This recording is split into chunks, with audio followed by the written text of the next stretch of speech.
changed just 3 months now since Congressman and decorated vet Jack Murtha was denounced on the floor of the House of Representatives as a, quote, coward for having even suggested we make a quick exit from Iraq. Our fourth story in the countdown, now William F. Buckley is saying we should get out and fast. And a conflict resolution organization with the improbable name the International Crisis Group issuing a warning today. Iraq, it says, is on the verge of an all-out civil war between the Shia and Sunni populations, and the international community should prepare for the real possibility that the entire country could destabilize.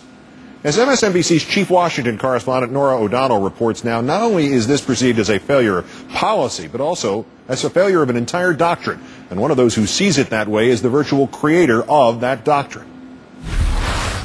In Iraq today, the 3-day-old curfew was lifted. An uneasy calm after a wave of sectarian violence killed hundreds of Iraqis following last week's attack on the Shiites' holy shrine in Samarra.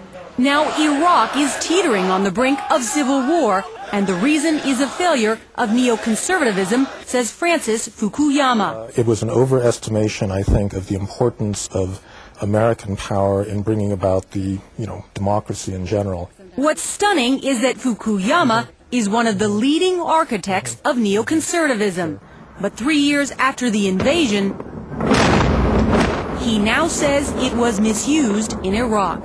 Neoconservatism is as American as apple pie. This is a long-standing tradition, this American idealism, to see ourselves as a model for the rest of the world.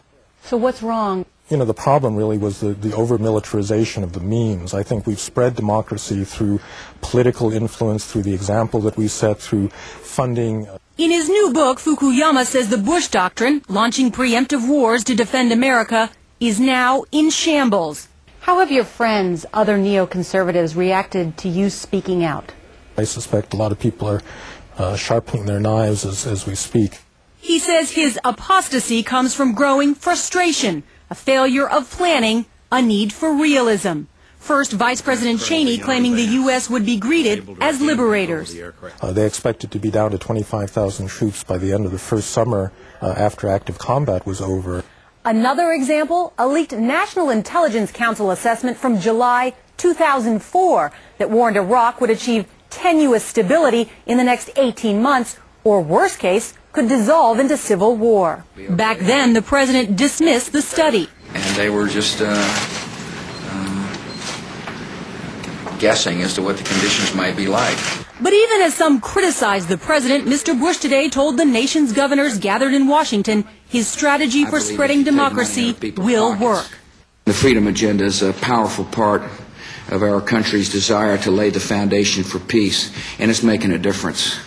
The president remains optimistic, even as critics charge neoconservatism has failed America and needs to be replaced by a more realistic foreign policy agenda. For Countdown, I'm Nora O'Donnell in Washington.